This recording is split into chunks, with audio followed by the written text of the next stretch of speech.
Ça a commencé il y a à peu près une semaine. J'étais en train de regarder tout ce que j'avais mis sur Facebook en moins d'un mois. Et je me suis dit, qu'est-ce que c'est que ce bordel? Qu'est-ce que c'est que ce bordel? Parce que depuis des années, je mets deux trois trucs par an. Et depuis plusieurs années déjà, j'ai plus l'application Facebook sur mon téléphone. Donc je mets quasiment rien.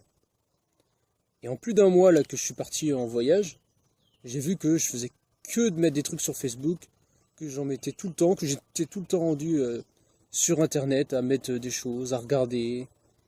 Et je me suis dit là, il y a un problème.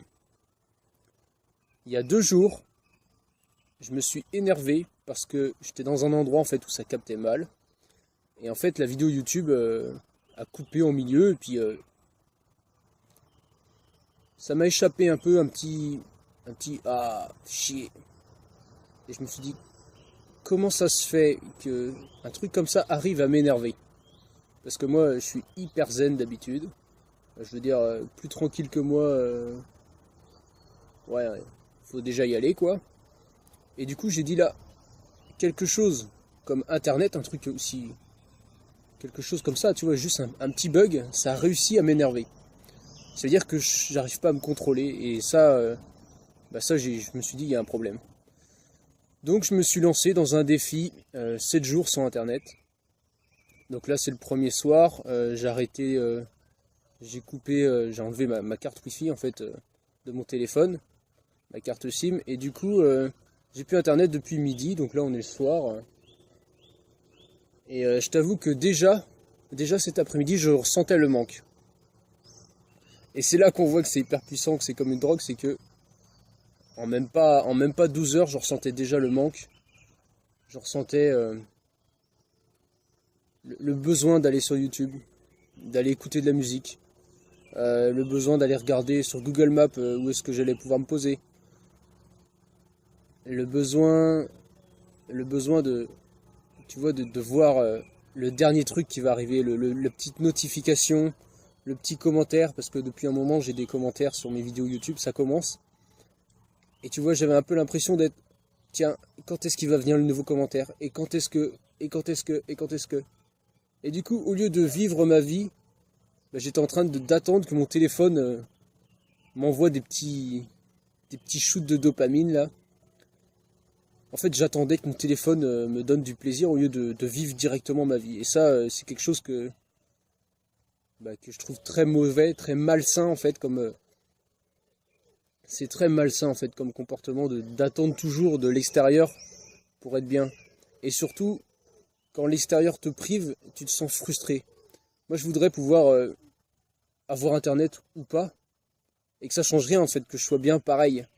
Ça serait l'objectif. Donc du coup, là en faisant 7 jours sans internet, je vais apprendre à me détacher de ce besoin-là, et puis je vais voir ce que ça fait. C'est comme une drogue en fait. Il y a une période de sevrage, et après, t'es libre, t'as plus besoin, t'es plus dépendant de la drogue. Et ben internet, je pense que ça agit sur nous comme une drogue. En particulier les réseaux sociaux, tout ce qui va être Facebook, YouTube, Instagram, enfin il y en a d'autres, il y en a plein d'autres, Twitter, des machins comme ça. Et en fait du coup on attend absolument, on veut absolument voir quel est le nouveau truc, quel est le petit truc. Et en fait on n'aura jamais le temps de tout voir. C'est ça qu'il faut se rendre compte, c'est que toutes les minutes, il y a plus d'heures de vidéos qui sont mises sur YouTube que tu peux en regarder en une journée. Donc tu vas forcément louper des trucs, tu vas forcément louper plein de trucs. Je veux dire, on va jamais pouvoir vivre 100 000 ans juste pour regarder tout ce qui sort. Ça va toujours augmenter. Tu vas forcément louper quelque chose. Et donc, être accro à la nouveauté, au nouveau truc qui va sortir, c'est une illusion en fait. Ça n'existe pas. De toute façon, tu ne pourras pas être au courant de tout. Donc, quitte à pas être au courant, autant que ça n'ait aucun impact sur le fait que tu sois bien ou pas. Et c'est ça que j'expérimente. Donc là, on est le premier jour. On va voir comment ça se passe pour au bout de 24 heures, au bout de 48 heures, au bout de 4 jours, au bout de 7 jours. Je pense que ça risque d'être assez costaud comme expérience. Surtout que il faut savoir que moi à la base je suis un geek. C'est-à-dire que pendant plusieurs années de ma vie, euh, ce qui se passait de plus important dans ma vie, ça se passait sur Internet, sur un jeu vidéo. Et donc, si j'étais pas connecté, en fait, j'étais pas connecté à ma vie, tu vois. C'est ma connexion Internet et mon ordinateur, c'était indispensable à ma vie. Et donc, du coup, là, je passe de cet état de dépendance extrême à Internet, à un détachement total. Donc, ça risque d'être très costaud pour moi. Quand tu vas voir cette vidéo, ça sera fini. Mais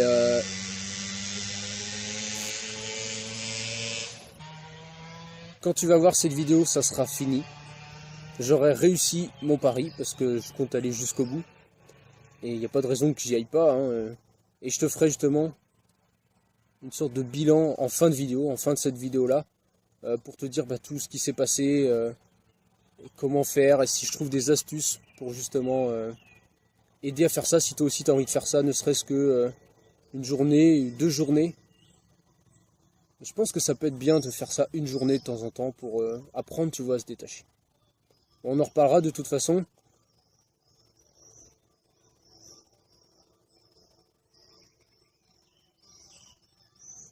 Bonne soirée. Alors, je voulais me couper d'internet, mais pas me couper du monde totalement. Et en fait, je me suis rappelé, donc il y a quelques jours là, que j'avais un petit téléphone comme ça. Donc, je sais pas si tu vois, là. J'avais acheté ça en fait en cas d'urgence, au cas où je cassais le smartphone avec lequel je suis en train de filmer. Et du coup, je me suis dit, ok, je vais mettre la carte SIM dans ce téléphone-là, comme ça, tu imagines bien qu'avec ça, je risque pas d'aller sur Internet. Mais je peux quand même joindre en cas d'urgence mes parents, mes amis, la famille, tout ça. Je garde un lien quand même par message, donc il va être très rare parce que je le mets en silencieux, tu vois. Mais ça me permet, voilà, en cas d'urgence, d'avoir une sécurité, de pouvoir appeler, de pouvoir envoyer des messages, donner des nouvelles aussi pour rassurer, tu vois, ceux qui... rassurer mes proches qui se posent des questions.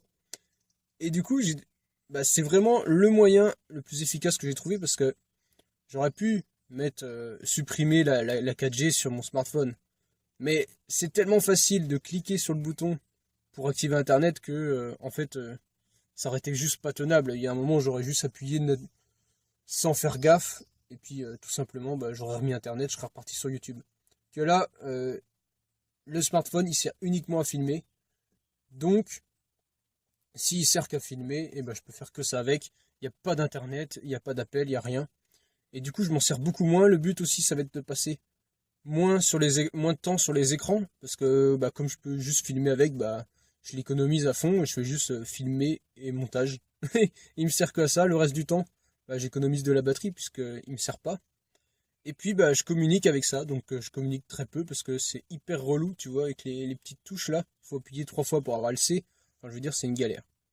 Donc du coup, je suis vraiment en mode coupé d'internet, vraiment serein, vraiment tranquille, et je peux profiter justement des journées qui vont être beaucoup plus longues, puisque tout le temps que je passe pas sur internet, je peux le passer en vrai. Donc voilà, c'est un peu l'astuce que j'ai trouvée. Et ça me permet de vérifier justement que ma solution d'urgence, elle fonctionne bien, quoi. C'est pas de se retrouver dans la merde avec le téléphone cassé, puis de se rendre compte que ça fonctionne pas. Donc là, ça fonctionne très bien. J'ai déjà envoyé des messages, reçu des appels aussi, ça marche bien. C'est archaïque, hein, on est d'accord. Même nos grands-parents, ils en veulent plus de ce truc-là. Mais justement, c'est une solution que j'ai trouvée pour me couper. Et c'est tellement relou, parce que ça dérègle tout, en fait, quand tu changes la carte SIM. Ça dérègle l'heure, la date et tout. C'est tellement relou de le changer, que du coup, je suis beaucoup plus... Il y a beaucoup plus de chances que je tienne les 7 jours. Puisque justement, c'est tellement chiant de changer et de remettre, faut éteindre les deux et tout. Donc, c'est un atout supplémentaire pour réussir ce défi.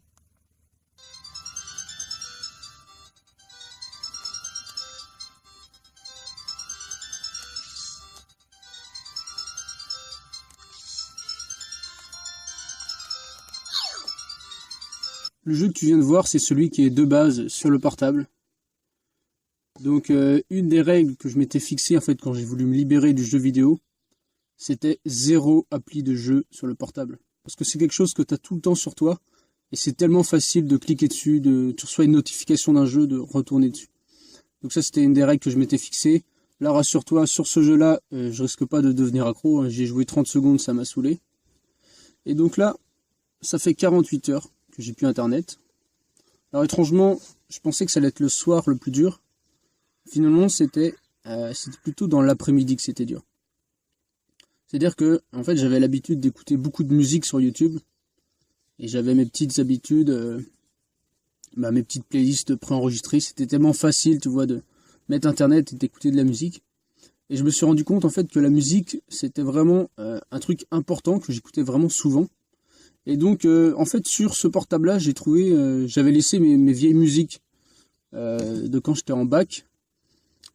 Et du coup, ça m'a un peu sauvé la mise, quoi. J'ai quelques musiques, j'en ai 80, je crois, un truc comme ça.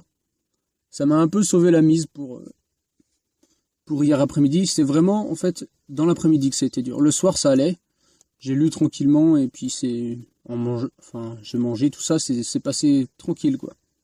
Mais dans l'après-midi, c'était vraiment dur. J'avais l'impression d'être crevé. Je pense que Internet et les applications qui vont avec, ça agit un peu comme le café. C'est-à-dire que on est habitué d'en prendre, ça nous stimule, ça nous réveille. Tiens, il se passe un truc, paf, ça nous réveille. Paf, ça nous réveille, paf, ça nous réveille. Et en fait, quand on arrête d'avoir toutes ces stimulations, on se rend compte que finalement, si on n'est pas stimulé, on s'endort, on est fatigué, mais on s'en rend pas compte. C'est comme le café, t'es fatigué, tu prends du café, t'arrives quand même à être énergique. T'arrives quand même à te bouger, à faire des choses. Mais si t'arrêtes le café, t'es complètement à plat. Et ben je pense que ça fait exactement pareil avec Internet. Et là, c'est ce que j'ai remarqué, avec ces 2 jours complets là sans Internet. Il en reste encore 5. On va voir ce que ça donne. Donc là, je suis posé auprès d'une ruine de château, c'est assez sympa. C'est des petites balades le matin. Tout se passe bien. On va voir cet après-midi comment ça va se passer. Là, il est midi à peu près. On va voir comment ça va se passer. Et puis je te redonne des nouvelles très bientôt. Alors, comment on se déplace quand on n'a pas Internet, qu'on n'a pas Google Maps pour nous guider? Eh bien, tu vas peut-être pas me croire, mais figure-toi que, alors, c'est fou, tous les trucs qu'on remarque quand on lève la tête des téléphones, des écrans et tout. Figure-toi qu'il y a des panneaux avec des flèches sur le bord des routes, et en fait, c'est marqué la ville, c'est marqué la direction où tu dois aller, quoi. Si tu veux aller à telle ville, bah, c'est marqué numéro de la ville, enfin, nom de la ville, et une petite flèche qui dit dans quel sens aller. Donc ça, c'est hyper pratique. Alors, il n'y a pas forcément sur la carte tout ce qu'il y a de marqué sur les panneaux, parce qu'en fait, des fois, il y a des panneaux, mais c'est des trop petites villes. Et alors moi, tu vois, j'ai une carte comme ça, en papier, là, tu vois, qui se plie et tout. Et en fait, il n'y a pas toutes les villes, mais sur celle-là, on peut pas zoomer. Donc, c'est du papier. Donc, je vais que dans les grandes villes que je vois là, et j'essaie de les trouver sur les panneaux, et ça me dit où je suis et où je vais, quoi. Et donc là, actuellement, je suis à Fougères. Fougères, c'est aussi le nom de cette plante-là.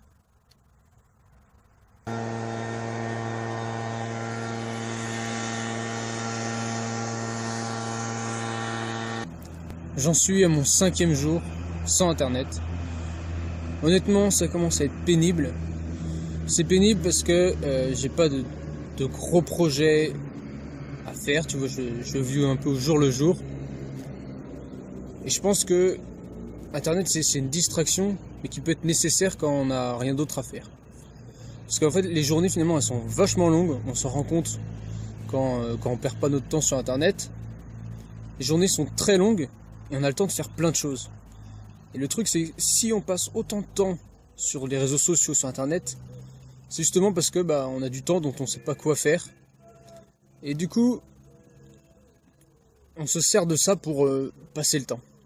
Et le fait de se priver de ça, ça permet de libérer énormément de temps. Et le problème, c'est qu'on ne sait pas toujours l'utiliser correctement. On n'a pas l'habitude d'avoir autant de temps devant nous. On est tout le temps pris soit par le travail, soit par le sommeil, préparer à manger, aller sur Internet. Et du coup, nos journées sont tout le temps remplies.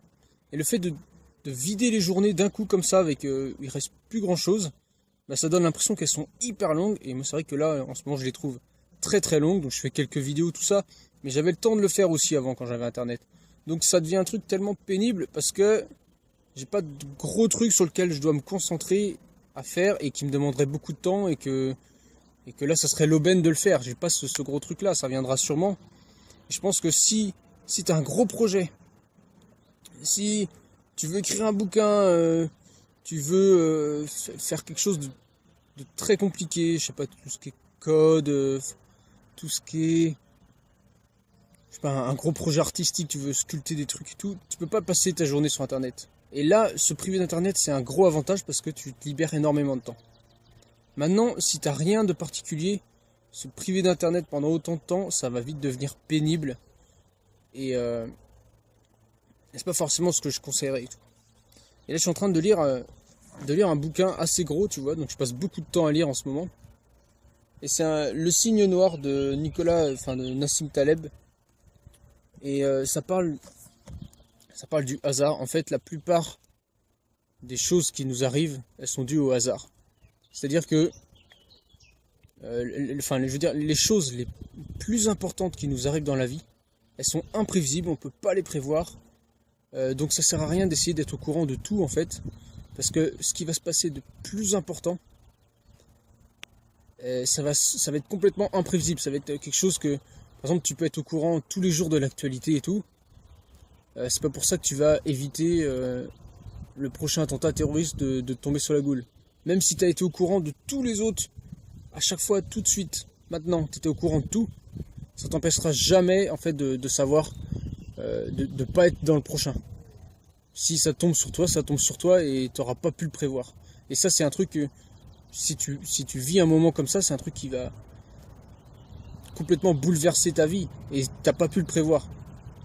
Alors ça peut être positif, négatif, les signes noirs, ça peut être soit très positif, soit très négatif, mais c'est imprévisible et totalement, je veux dire, c'est énorme, la réaction à ce truc là c'est énorme, c'est-à-dire que ça va pas être un truc qui va modifier ta vie un petit peu, c'est un truc qui va avoir un impact vraiment énorme. Et du coup ces trucs là on peut pas les prévoir, donc ça sert à rien d'essayer d'être au courant de tout le temps, et de toute façon c'est impossible.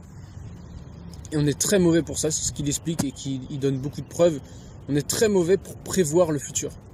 C'est un truc qu'on n'est pas capable, on surestime. Quand il s'est passé quelque chose de cool, on surestime, on se dit c'est grâce à moi et tout. Et quand c'est passé quelque chose de pourri, on trouve toujours, bah voilà, il y a eu tel truc. Mais en fait, il y a une grande part de hasard. C'est-à-dire que si toi, tu as réussi quelque chose, il y en a tellement à avoir essayé de faire la même chose, c'est ça, qu'au final, c'est normal qu'il y ait au moins une personne sur tous ces gens-là qui réussissent.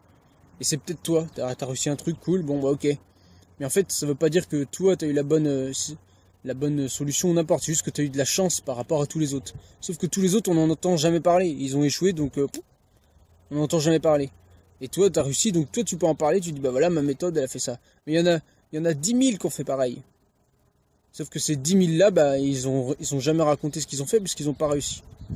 Et donc voilà, pour te dire, je passe beaucoup de temps à lire, c'est un peu de la philosophie du hasard, enfin ça explique plein de trucs sur le hasard, c'est hyper intéressant. Mais quand tu lis un bouquin comme ça, tu vois, il est épais, hein. Et puis bah, c'est écrit petit dedans. Donc en gros, quand tu lis ça, au bout de 2 heures, t'en as marre, quoi. Enfin, je veux dire, enfin, moi personnellement, et pourtant j'aime lire et tout. C'est vrai que quand tu commences à lire 3-4 heures par jour, déjà c'est beaucoup, puis il en reste énorme, hein. Même si tu as lu 5 heures dans ta journée, il reste encore du temps, hein. Donc là il me reste 2 jours à faire, maintenant ça se termine là. Mais l'expérience en vaut la chandelle, et surtout si tu as un gros projet, ça c'est important, c'est un gros projet qui demande beaucoup de temps, ça peut être une très bonne idée de se priver d'internet pendant quelques jours, le temps de bien avancer sur ce projet-là et d'avoir plein d'idées. Parce que le truc qui se passe aussi, c'est que tu as énormément d'idées quand tu fais ça. C'est-à-dire que je me suis mis à avoir plein d'idées. Pas forcément des idées les plus utiles ou les plus positives, hein. Il y a plein de trucs que j'ai ressassés et tout.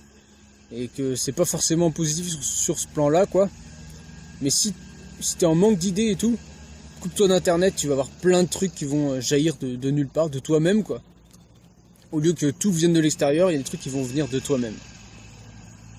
Je te quitte, il y a l'autre qui revient avec son souis là. Ça y est, on est au 7e jour et dernier. Je viens de finir 7 jours sans internet. Donc tu le vois là, on est le 14 juillet. Je sais pas si tu vas voir. 14 juillet et il est midi et demi à peu près. Donc le défi est réussi, remporté. Hier, j'ai pas tourné de partie de cette vidéo-là parce que j'étais très occupé. Il y avait le Tour de France, j'ai fait un reportage sur la ville d'Andouillé. Donc j'étais vraiment hyper occupé. Puis le soir, un spectacle avec le feu d'artifice et tout. Donc c'était vraiment génial. Hyper occupé. C'était franchement la dernière journée complète sur Internet. Ça a été la meilleure que j'ai passée de tout le défi. Donc franchement, c'est cool. Là, ce matin, je me suis levé tranquillou. J'ai fait ma petite balade du jour.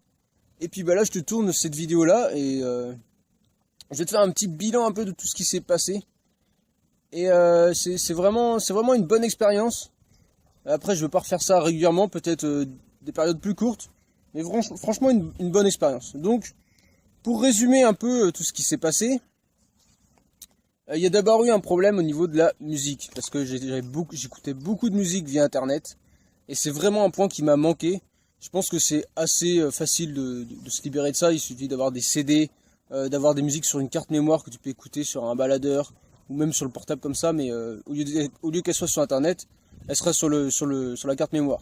Donc ça, c'est assez facile à contrer. C'est un truc que j'avais pas anticipé vraiment. Heureusement que j'en avais quelques-unes là-dessus, quoi.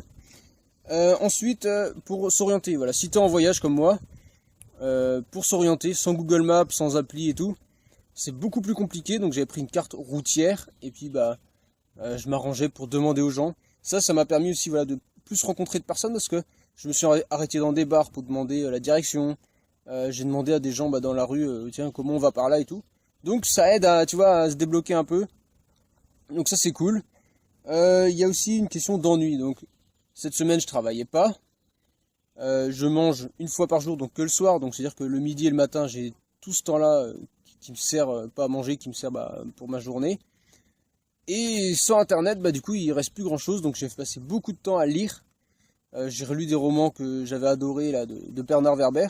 J'ai passé énormément de temps à lire, à me balader.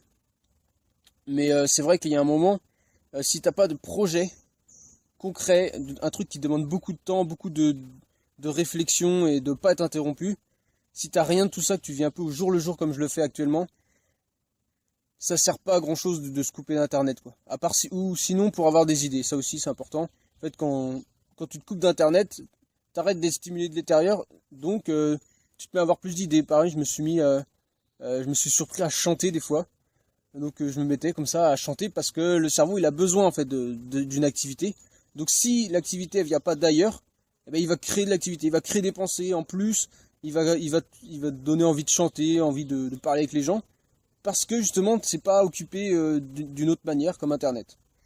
Ensuite, le temps, oui, j'en ai déjà parlé. On a énormément de temps dans une journée. C'est un truc que je me rendais pas forcément compte. Il y a beaucoup de gens, ils se disent voilà, j'ai pas le temps.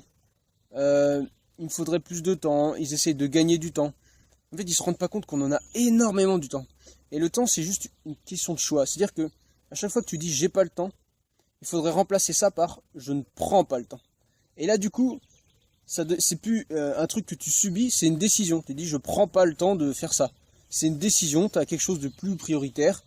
Si quelque chose de plus prioritaire c'est de faire ton ménage, si c'est de faire, je sais pas, de passer du temps sur internet, mais il n'y a aucun mal à ça. Tu n'as pas pris le temps de, je sais pas, lire un livre qui t'aurait appris des trucs, mais c'est un choix que tu as pris consciemment. Et à partir du moment où tu sais que c'est un choix, tu peux changer tes choix pour avoir d'autres résultats et t'améliorer ou faire d'autres choses que ce que tu fais actuellement. Voilà, même un travail, tu as décidé à un moment de dire voilà, je m'engage dans tel travail, ça va me prendre tant de temps par jour. C'est un choix. Tu as décidé de travailler et d'utiliser toute une partie de ta journée pour le travail. Donc, c'est normal que tu n'as plus ce temps-là, mais c'est pas j'ai pas le temps à cause du travail. J'ai pas le temps parce que je choisis d'avoir un travail qui me prend tant de temps. Et là, la réflexion est complètement différente. Et puis les expériences vraies. Alors ça, j'ai marqué ça. C'est un peu tout ce qui est sur internet. En fait, c'est virtuel, ça n'existe pas vraiment. T'as des stimulations, tu peux ressentir des émotions en regardant peut-être des vidéos, en écoutant certaines musiques, mais ça reste virtuel. Et hier, j'écoutais un spectacle. Là, c'est un spectacle juste avant le feu d'artifice. Et en fait, la musique, elle était vraie, quoi. Elle sortait pas d'un téléphone ou d'un truc. C'était des vrais chanteurs. Il y avait des musiciens et tout, des guitaristes. C'était génial et c'est de la vraie musique, c'est des vraies expériences. Et c'est beaucoup plus stimulant qu'une musique que tu écoutes sur un baladeur ou sur un téléphone. C'est beaucoup plus stimulant. Pareil, quand ma soeur joue de la guitare, c'est l'oreille en fait. Nous on perçoit peut-être pas la différence, mais notre corps il perçoit bien la différence entre un son qui est virtuel, qui est, tu sais, qui est artificiel, et un son qui sort vraiment d'un instrument. En fait, plus on écoute des trucs artificiels, et plus on perd notre capacité à saisir les nuances des vrais instruments. Donc c'est très important, voilà, si tu as moyen d'écouter des vraies musiques, enfin des musiques qui sortent directement de l'instrument et pas d'un téléphone, tu entraînes ton oreille justement à sentir toutes les nuances, c'est vraiment hyper intéressant. Et puis justement là j'arrive à... Donc j'ai dépassé de 37 minutes mon défi, donc c'est bien. C'est toujours bien d'aller un peu plus loin dans le défi si tu te sens capable. Bon là, 37 minutes, tu vas me dire, c'est pas grand chose. Et du coup, devant toi, je vais retirer la carte SIM. Alors, faut savoir que pour les éteindre, pour les éteindre, il faut rester appuyé sur le téléphone rouge. Bon, bah, si ça peut te servir, un de ces quatre. Et puis...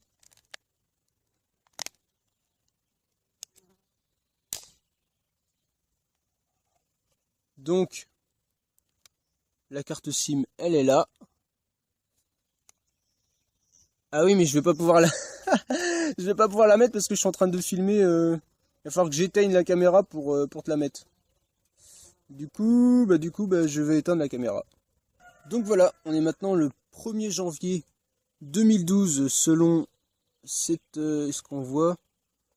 Bon, on est le 1er janvier 2012, donc ça doit être sûrement la date de fabrication de ce truc-là. Et maintenant, si j'enlève le mode avion, je retrouve Internet, je te retrouve toi, je retrouve tous les réseaux sociaux. Ça va être la fête du slip. Et je sais pas combien de temps je vais attendre, parce qu'en fait mon téléphone est presque déchargé, donc c'est des coups qu'il va falloir que j'attende de le recharger avant de pouvoir aller sur Internet. Je crois que je vais faire un peu durer le plaisir, tu vois. Un peu genre, est-ce qu'il va y avoir quelque chose? Est-ce qui s'est passé? J'ai aussi écrit une BD, en fait. J'avais dessiné une BD, et puis pendant les 7 jours d'absence, j'avais mis sur Facebook, tous les jours à 18h, j'avais mis une planche de BD qui se débloquait, quoi, sur un document Drive, tu sais, l'espace en ligne Drive. Et du coup, je vais mettre en dessous de cette vidéo un lien avec toute la BD d'un coup, et la 8e planche que j'ai fini de dessiner là pendant que j'étais sans Internet, quoi. Donc si tu veux voir ça, il y a un lien dans la description.